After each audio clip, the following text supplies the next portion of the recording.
So the topic for today and the start of the third test unit, this is not, again, to reiterate on the exam. This today is sort of the introduction to the immune system. I personally consider this to be the most challenging unit that we do for AP2 and advanced physiology also. So, voila, there it is. Immune system. It's there. And effectively, it is a truly physiological system. What we saw before, let me get backwards. There's that stupid connection. Well, if you go back and review the anatomy that we covered, there's very little in the immune system. You have the lymph.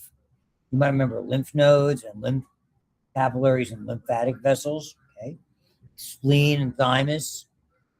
Things like the thoracic duct. Okay, is it ringing a bell? The right lymphatic duct, the thoracic duct, the cisterna chyli. All that is the anatomy. So the anatomy of the system is really so limited that it's truly a physiological system, and it's your immune system. It is. I'm trying to frame it the right way.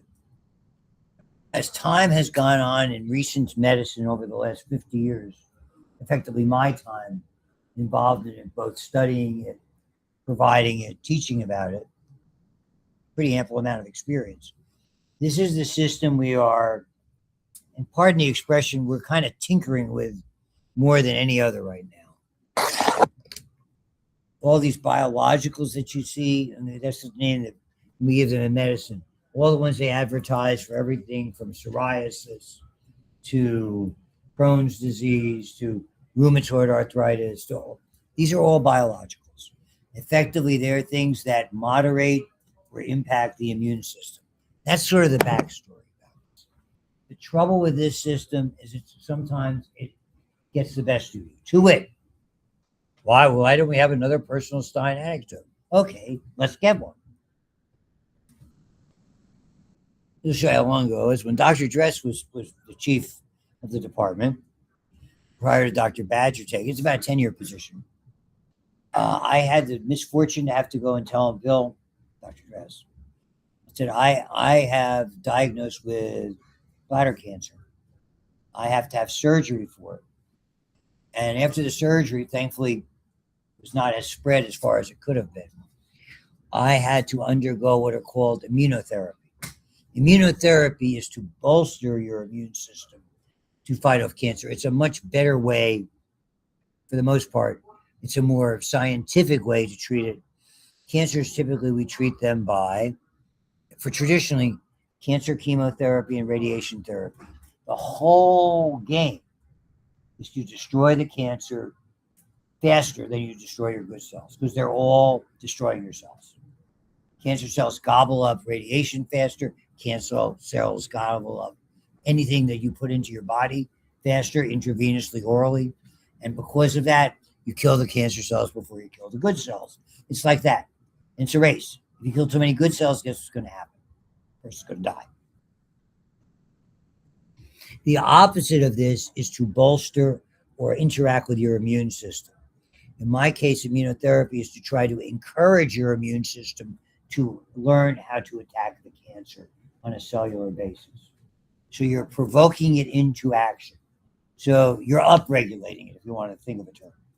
The trouble is with your upregulating it, now it may become overactive. That is what happened to me.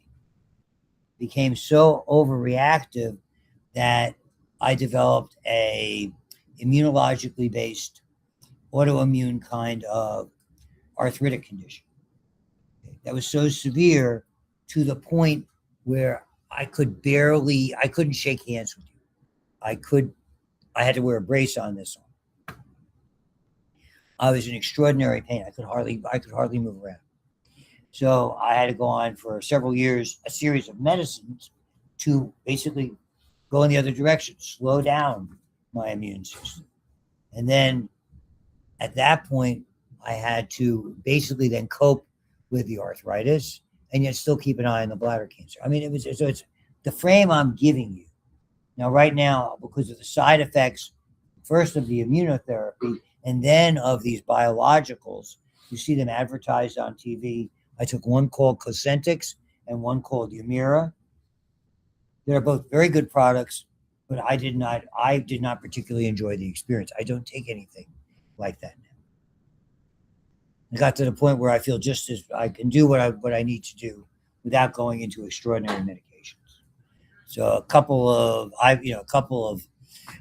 leave every day, you know, some other odds and ends when necessary, and I'm good. That's how important the system is. When it gets out of control, it can kill you. When it's not strong enough, it can kill you. If it responds inappropriately, it can kill you or disable you. So when you hear about, and part of this we talk about rheumatoid arthritis, we talk about systemic lupus erythematosus, we talk about all of these disorders that are so critical to understand because they're so common. And it's very apropos that we discuss them here and now because the people who are most likely to get them, 80 to 20 women to men in their second through fifth decades, 15 through 55. Common start of the presentation now.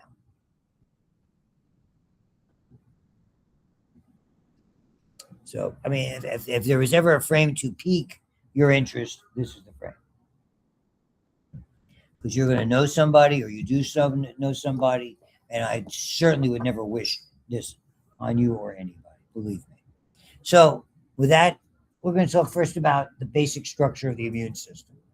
It has two intrinsic systems, okay, that are there. One are very generalized and non-specific. It consists of what were called your first and second lines of defense. The other one is adaptive. You can make an analogy out of it. Effectively, it's like having let's say you're in a secure installation, a military installation. You have a fence. You probably have a wire fence. It may or may not be electrified. It's going to have razor wire or barbed wire on top of it. That's the first line of defense. It's a strong boundary that's very hard to get through. So it is your external boundaries, the strongest of which is your skin. After that, it's the lining tissues we've talked about. This brings together the distinction between epidermis, a dead outer lining that's strong, made mostly of protein, kept flexible and pliable and waterproof, with fats, which are effectively the membranes. It's got a variety of agents that help with that border, salts, acids, all of the things we're going to go over that make the external boundary of your skin. Internally, it doesn't have to be that because we eat things. We drink things. We put a toothbrush in there. Just for instance, all of those things. We have things that pass, whether it's urine or it's feces or any of those kinds of things. So that boundary has to be there, but it has to be a little bit more forgiving. Those are the moist boundaries that we refer to as mucosa or mucous membranes. Those are your boundaries. Skin is by far and away the strongest. But it doesn't limit the other ones. The other ones are just more fragile. So when are you more at risk of getting a disease or having some kind of a problem? When those boundaries are not intact. When you get a cut, a scrape, okay? A cold sore, okay? All that kind of stuff. Brush your teeth a little too aggressively. Moreover, that boundary is always violated, and we get what's called a transient bacteremia. In other words, bacteria are running through your bloodstream when you go to the dentist once or twice a year and get your teeth cleaned and scaled, right? Get the hygienist goes having a party, you're bleeding, okay? Did you ever watch that stuff that's coming out and they got the... You get blood, okay? Your mouth's full of bacteria and other microorganisms. You get a transient bacteremia. For people with heart murmurs, depending on the severity, used to have to take antibiotics just to get that done. Okay? Because you got bacteremia could lead to, unfortunately, infections of the heart murmur called bacterial endocarditis, both acute and subacute. Little nuggets like that. Immune system. Thank you very much. First line. More. We'll get into the specifics. Using the military analogy, The next line, antimicrobial proteins, phagocytes, mostly cellular, and particularly generating a mechanism called inflammation. And we'll go into the mechanisms as we go through this initial start of the presentation. That's the first of 3 different subsets of presentations. So that is the one that it's maybe a little more, but the military analogy, so to speak, would be sentries, guard duty. Did you ever try to get onto a military base recently? Okay. If you're a civilian, it's very hard unless you have submitted documents indicating why you need to go there. It could be as simple where my son and his wife were stationed outside of Jacksonville on Mayport. They had a public golf course. I want to play golf. You submit all your documentation. And if you assume as they do the background check, and if you're not ready to be a terrorist, most likely you have an ID that will get you on there. I didn't go there that frequently. The only way I could get on, I'd call my son or my daughter-in-law, someone who had the appropriate identification. They would have to come, walk through the gates or drive up to the gates on that side, park their car, and literally drive our car, rental or our own car, in. And then they look at all of our appropriate things. Now to get on a military base, guess what kind of ID you need? Same one you need to fly. A real ID. Okay. Passport will always do. Sentries. You have people patrolling. Okay, that's what you're talking about when you're looking at the second line of defense. It has a variety of things that are there that are particularly powerful and adept at limiting problems should they breach the outer lines. So they are already pre-programmed for certain kinds of invaders. They're able to gobble them up, okay? And they're able to generate this interesting mechanism that we'll go into in a little more length called inflammation, which is your friend. Understand that from a medical perspective, if someone got a big giant cut or scrape and that thing didn't get inflamed, the first thing I'm wondering is why? That means that's an inappropriate response. It's supposed to hurt. It's supposed to get inflamed. It's supposed to bleed. When something doesn't behave the way it's supposed to, something's wrong inside, you have to analyze it. Little stuff like that. Get the idea? So that's the second line of defense. And there's many, many layers to this. And just like anything else, I mean, if the sentries are walking in and see a breach in the outer gate, that sends a signal. If all of a sudden the sentries are supposed to check in with each other and someone doesn't check in, it's a signal. All of those signals, and you'll see that in the immune system, they reinforce each other. Those will signal to the adaptive system, potentially there's a problem. If it gets to the adaptive system, so that means it's breached the boundary one, it's breached where the sentries are, the guard dogs, pick anything fun. Okay, the spy movies with the laser sensors, booby traps. Once it gets through all of those, at that point, it's getting to wherever it is. The safe is buried back there. The room with all the secret documents is back there. Now, at that point, that's the adaptive immune system. So these are generalized, non-specific. They have somewhat non-specific, although different. They'll respond to viruses different than they will respond to bacteria. Certain types of cells will be generated. Certain types of responses will be generated. Okay, they won't always respond the same way. Once they get into the adaptive defense, so-called third line, specificity takes over. The problem is it takes time because now we have such a severe problem that we have to formulate a specific defense. When your body makes an antibody to that strep throat or that staphylococcal infection, it takes time for that to ramp up to speed. Okay. That's why we typically take antibiotics during that period of time because our response isn't going to really ramp up to speed until roughly 10 days. What's the typical antibiotic prescription? 10 days. See? And it's not imaginary, it's scientific. All of that is extraordinarily relevant to this discussion of the immune system. It's a very specific response. And it's not for any strep throat, it's for that specific strep throat because they are all different in one way, shape, or form. It's all based on chemical projections. We've talked about this already. You just did it in lab with blood testing. Those little changes, we call them determinants or epitopes. And what they do is then we basically design the antibody. We design the T cell to specifically latch onto those markers, immobilize, gobble up, neutralize, whatever word you want to describe, and we'll go over all of those methods. And it's very specific. If you have streptococcal antibodies and you have an E. coli infection, those are not, they will have nothing to do with it. Oh, hey, look, Charlie, there's an E. coli infection. It's not our job. Oh, there's a strep over there. Kill it. Got the idea? Anthropomorphizing chemicals. Chemicals don't talk to each other.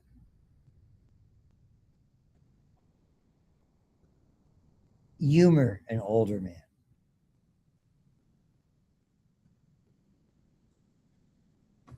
Wake Abby up, please. Is she studying for something? It's okay. You're fine.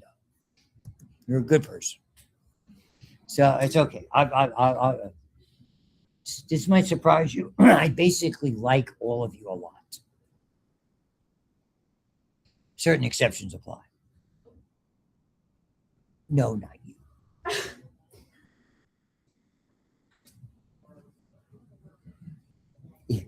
The class wouldn't be any fun if you weren't here. Yeah, I am telling you. I say it all. We have the best mix of students here. I don't know why we get great people. We always do. I think part of why we have it in science is we have such a great faculty and people who get along well. There's very few none of the full time. Everybody who's full time here, we're remarkably absent of males. Everybody's wonderful. Okay, and that makes it easier for the students, and the interaction creates a nice. In the military, they would call it an esprit de corps. The appropriate spirits. Okay, they're intertwined. If that adaptive system gets activated, it sends chemicals to reinforce. It goes, idiot, you let this in. Reinforce the boundary. You're no longer a sentry. You're washing dishes. We need more sentries. In the military, if you didn't know it, sentry duty is really important. It's not, I'm just like, no. They teach that right away. Okay. It's interesting. When 9/11 happened, my son had just entered ROTC. It wasn't active. He was a full scholarship, but the scholarship really becomes permanent after the second year when you officially sign on for how long you're going to have to stay in. 9/11 happened less than a month after by 3 weeks after he started school. Because they were so worried about our bases here at the 9/11th Air Wing, up here in the military bases over here by the old airport, he's doing sentry duty. He said, "What's happened, Dad? They're pulling me in class." I said, "What's going on?" They're putting us all on sentry duty, just in case. It gives you an idea of how important it was. The kids who were just learning the ropes, newbies. So there's a lot of similarities. The innate defenses do have certain specific pathways for certain things. There's a lot of pre-encoded. You learned about one just the other day on Monday. You have antigens to A if you have A pos like I do, antigens to A and antibodies to B. You're pre-encoded. Okay, it's already on the hard drive. It got loaded with Microsoft Office. Okay? Innate responses release proteins and alert cells of the adaptive system to foreign material, and that's what happens. It's a chemical signaling apparatus. Once the innate system is breached, it's basically saying to the adaptive system, "Get ready, we could have some trouble here." We have our own sort of ring system, if that's topical. So here they are, the innate defenses, skin and mucous membrane. Internally, phagocytes, my favorite, natural killer cells. I like a cell with an attitude. That's an NK cell. An NK cell is sort of a variant of a killer T cell, but not quite the same, not as specific. Inflammation, antimicrobial proteins and substances, and fever, which is a systemic kind of inflammation. Fever is not bad. You're supposed to have it. It's not good if it doesn't break. The fever is there. What happens when you increase temperature? You all have had kinetics. You've had kinetics from in genetics, you've had kinetics in cell and molecular, all your courses. When you have temperature, what does it do? When you raise the temperature, what is temperature specifically? Definition thereof. When it's the difference between 50 and 80, other than 30 degrees of whatever, Celsius or Fahrenheit. What do we mean when we have temperature? Increases the blank of blank. What? What? Reactivity, but why? Things are more reactive when they collide together. We're increasing the number of collisions because we're increasing the average kinetic energy of molecules. The number of times they slam into each other. It's a good thing. Okay? When we reach there's a point where that becomes a problem. Remember, temperature is unique.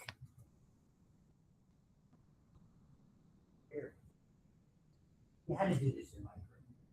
When you learned about dead times, why we sterilize things, 121 degrees Celsius for 15 minutes. Just ringing a bell at the autoclave. Our bodies are not a bell curve when it comes to temperature. With pH, bell curve. If we vary off of roughly the 7.4, too much in one direction, we're either acidotic or alkaline. And it affects proteins and functionality begins to decrease. In temperature, it starts as a bell curve, but the T optimal, 37 degrees Celsius, is very close to the T lethal. For argument's sake, let's say 42 degrees Celsius. And when it hits there, fall off cliff. So temperature is useful in that range. So 37 to 38 degrees, 1.8 degrees Fahrenheit makes life easier. So 98.6 went to 100.2, right? Something like that. 100.4 rather. Then it's like 102.2, and then it's 104. When you get to 40 degrees Celsius, 104. So you can start getting over that. Guess what's going to happen? Some systems are going to start to shut down, and proteins potentially denature permanently. You can't uncook the egg. You can't make the steak more rare. Right? You heard all this. That's why average kinetic energy, it helps up to a point. If the fever doesn't break, systems start to break down. And your expiration date is approaching.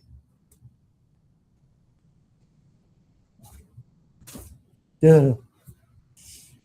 And if you go, and the active defense is much harder to understand, but very simple in what it triggers. If it triggers it through the bloodstream, particularly through the plasma, it is humoral immunity. Humors were the old term for body fluids. Okay, they had body humors. I thought I taught you that stuff. It's like they used to bleed people. They thought they had too much blood, that kind of thing. And T cells, cellular-based immunity.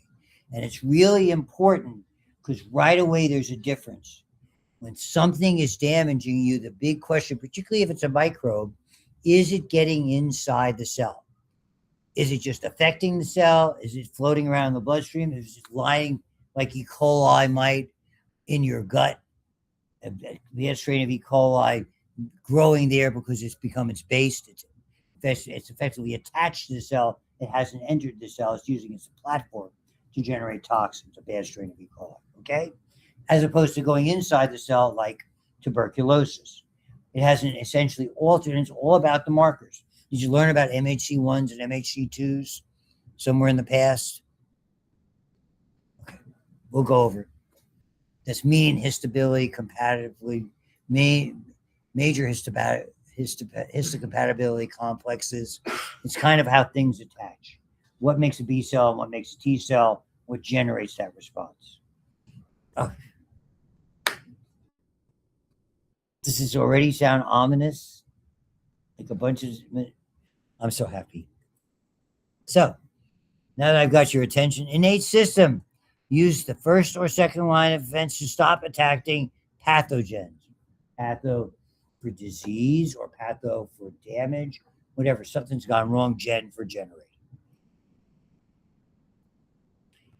Skin and mucous membranes along with their secretions. So the materials that they are giving off or that are inherently on them are all part of this, including a whole bunch of microorganisms. Your skin is a three-way barrier. Okay.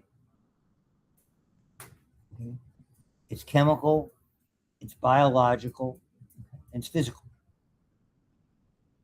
And part of the biological aspect of it, it's covered in microorganisms. Every square nanometer of your skin is covered in microbes. There's bacteria. 100% of your skin tests positive for Staphylococcus 100% of the time. And even though you all look clean, you're still going to test positive. Not Jenna, because she wouldn't test positive. Unless it meant getting an A. I have to kid around with somebody. Physical barrier, keratin, the protein that effectively what makes up your skin. It's nothing more than layers and layers of keratin. No nucleus, not living. It's a structural protein and the fatty membranes that were left from the cells that had the keratin, which makes it watertight, flexible. Okay, it's a good thing. Mm-hmm. Enzymes, toxins, they're not going to impact you unless it's something that is naturally damaging to the skin for whatever reason. And most of the time, and this is, I'm not saying you should have had a micro. If you go in how diseases spread, typically diseases on the skin enter through defects in the skin. Sometimes ones that they occupy openings, hair follicles, think of acne, sweat glands, or another vehicle that gets in. Other than that, it's just we injure our skin all the time. I'm a walking, I wonder where I get some of the stuff. As you get older, your skin is a little less sturdy. So for most of you, in a year from now, you'll look like me. And mucosa, very, very similar. Look at the skin. Protective chemicals all over. It's acid. We call it an acid mantle. Why is it acid? Okay. And certainly there's different secretions that are there as well. The acidity comes from what? Remember what happens. We have the keratin, which is a protein, certainly not acidic or basic, more or less. And you have the fat nature. What's a phospholipid bilayer made out of? Phospholipids. What do the lipids consist of? It starts as 3 of them. Now there's only 2. Long chain fatty acids. Gotcha. And so as surface bacteria begin to break it down, various chemicals, parts of your environment, that's where the acidity comes from. So you have an acid mantle. If you put a piece of pH paper, maybe you have to moisten it with some neutral water. You would be able to get some degree on the acid side of the meter. Microorganisms don't like a lot of acidity. That's why we preserve things in acid. We pickle them. Okay? We put them in vinegar. Just a splash. No, we put them in vinegar. So other things that are on there as well. Lysozyme. Lysozyme specifically targets what? Great weight time, we call this. This is also for micro. It targets peptidoglycan. So it breaks it apart. Very useful. All your saliva has that. Mucus, sticky, trap stuff. Lacrimal fluid has an array of these things. Keeping it, because that area is really fairly pristine, and we blink and it wipes it away all the time. We produce more. It's really, remember that, it's very, very neat the way that's designed. And then we have so much acidity in our stomach. I mean, we will get there and talk more about the hydrochloric acid as well as enzymes. That's why you ever notice how much it burns when you have to throw up and you throw something up? I mean, it's like, oh my God, my throat's on fire. That's acidity, that's enzymes. It's not pleasant.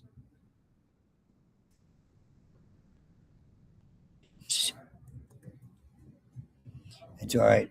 Even I had to admonish my 43-year-old son at a very, very heavy duty party last night with a lot of, from the military establishment and the private sector to drink with moderation, as he sometimes forgets to do when he's in that kind of a. I'm sure it's the sea air.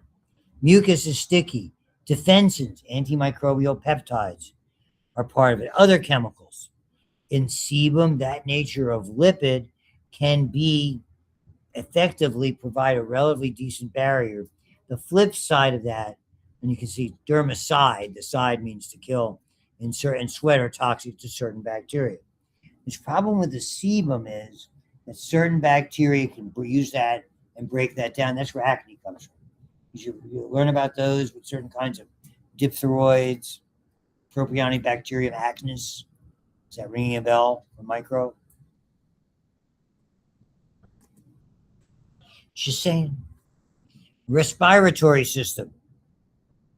The hairs trap particles. We know how the cilia work. Mechanically, they're chemical from the mucus. The cilia work in such a way that they sweep it toward the nasopharynx, and then eventually that goes toward the mouth, oropharynx forward, laryngopharynx upward, and we either expel it, swallow it, we get rid of it in some way, shape, or form. That's what we do, and that's how it happens. And all those surface barriers with nicks and cuts, pretty self-evident. If you look at this, blow it up a little bit. All those things, mechanical barrier, the acid mantle, keratin, all of those things, you can read through that as easily as I can read through it.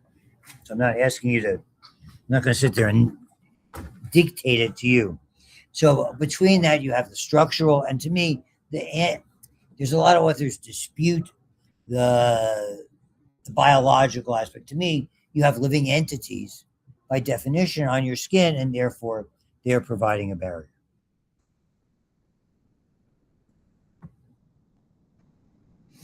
When you get to the second line, a little bit different. Okay, it's mostly phagocytic cells. The natural killer cell is a little bit different. That the phagocytic cells, when you look at the white blood cells in the lab, you're going to see neutrophils. You're going to see basophils, or what they've become. You're going to see eosinophils that are in that area. Lymphocytes are in that area. The lymphocytes are typically that you see most of the time if you're looking at skin layers or you're looking in the superficial dermis under the skin, are NK cells, natural killer cells. They're not phagocytic. They work differently. We'll go over the mechanism that they work. And additionally to that, so to speak, the macrophages, by this time, the monocytes have already morphed into macrophages. That's why it's so interesting when you look at the dermis, the superficial dermis, which is loose areolar connective tissue. You got all these players in there. They're all your immunological elements that are there. Okay. All of these are part of it. Anti-inflammatory chemicals, antimicrobial proteins. We find all of those things already because they become activated right away. We're going to look at pathways, not memorizing it, but look at pathways that involve something called complement with an E as opposed to with an I. And then the systemic aspect of inflammation is fever. Raising temperature, again, accelerating our defenses up to a certain point. Everything's like that. It's what they used to call it the law of diminishing returns. It works great up to a point and then not so good. And these are some ones that are a little more sophisticated. Second line cells I was talking about bind to particular structures, disarming them, what they call toll-like receptors, triggering the immune response. We have 11 different toll-like receptors. Each recognizes a particular class of attaching microbe. And so already, and those receptors, your proteins come from genetics. So a lot of times we're genetically encoded. I'm talking to Micro right now about something called, just checking my tongue. I'm talking to Micro about something called rotavirus, ROTA, sometimes it's ROTO virus, infantile diarrhea virus. It's a naked virus. It's part of the fabric. If you go to Mexico or Central America, you know how they talk about people, oh, I always go there and I get diarrhea and I feel sick. That's because this is a virus that's everywhere. We are not that familiar with that virus. So it doesn't always come from the water, but it could be in the water. Okay, it's less likely bacteria than it is that virus.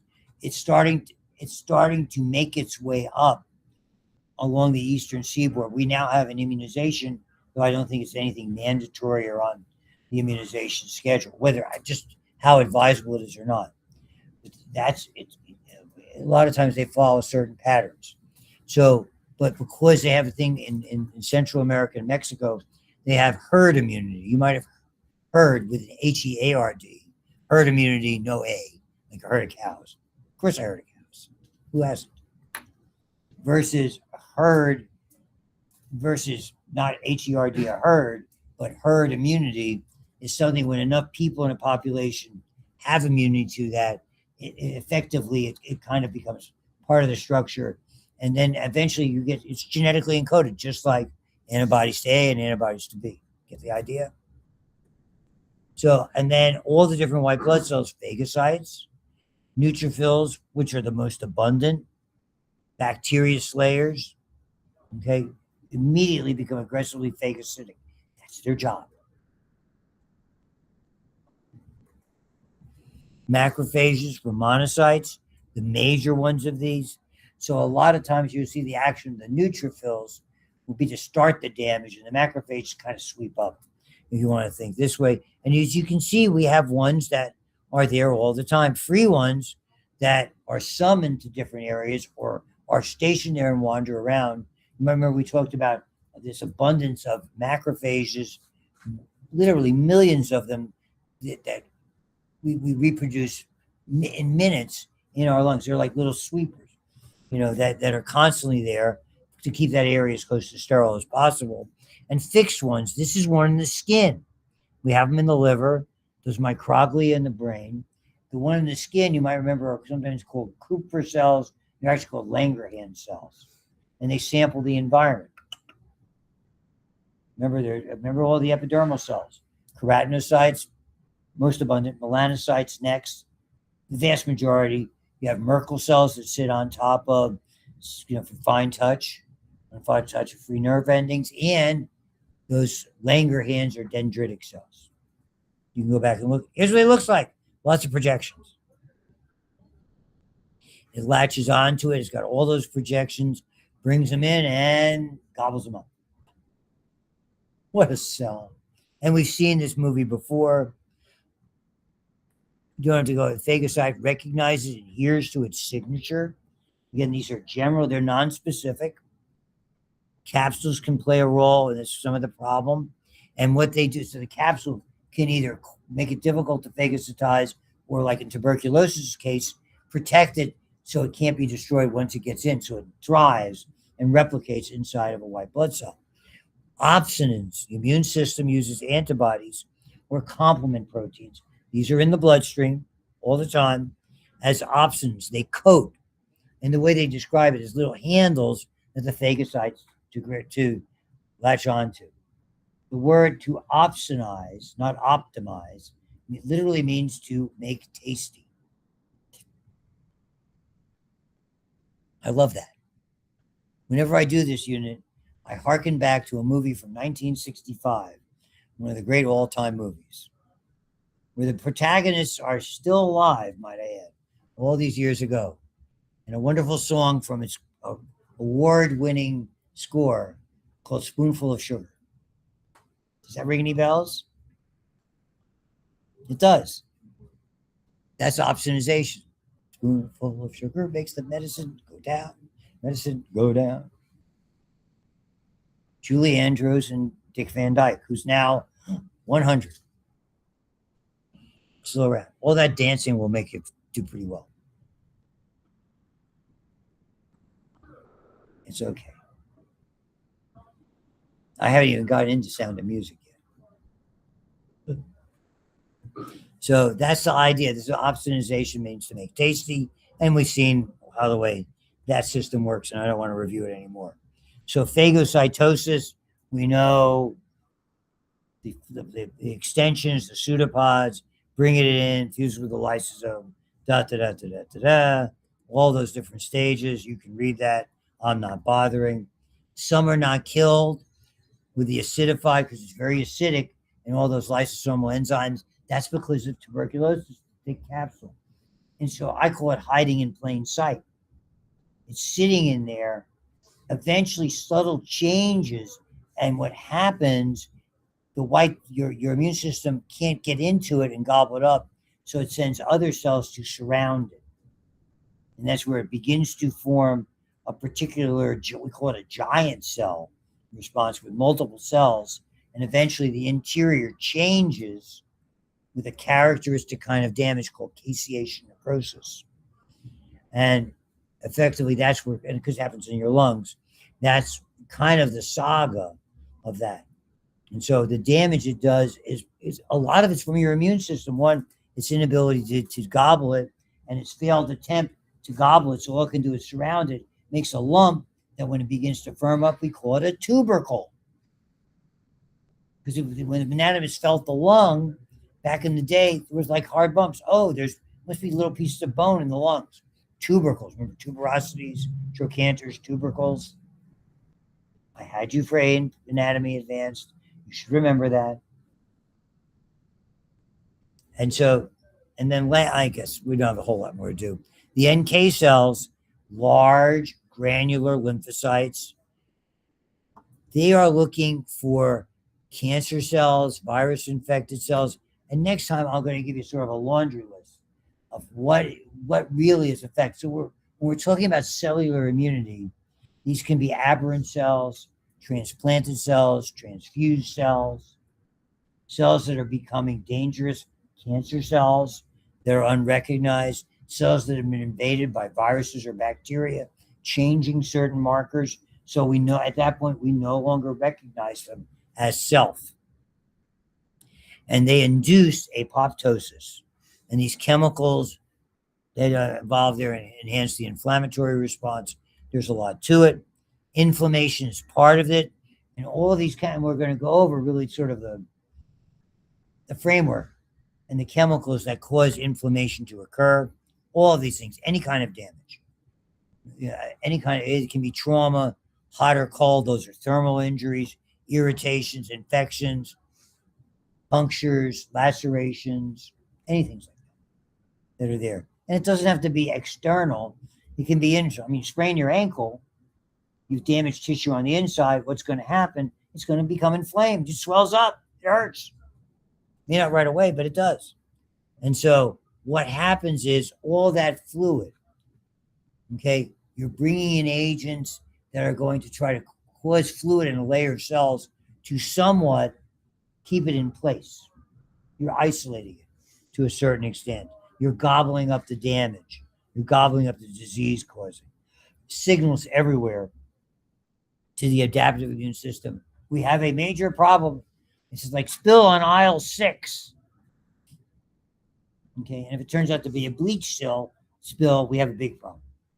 If some little kid knocked over, some glass thing filled with, peaches and, and peach juice, we're okay. And set the stages for repair because it builds a framework. I will start with this next time. Know now that these are the classic, what you call the cardinal signs. Wherever in medicine, wherever in science, we hear about, and we'll explain why they come in this order: redness, heat, swelling, and pain, known as rubor for red, calor for heat, tumor. Tumor, we have a different context, but tumor means swelling or enlargement, and pain, dolor. Rubor, calor, dolor, tumor. cardinal signs.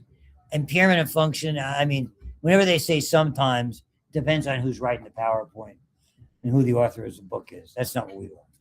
So I will leave you at that, and we'll look at all the stages of inflammation and begin with that on Friday next time. Thank you.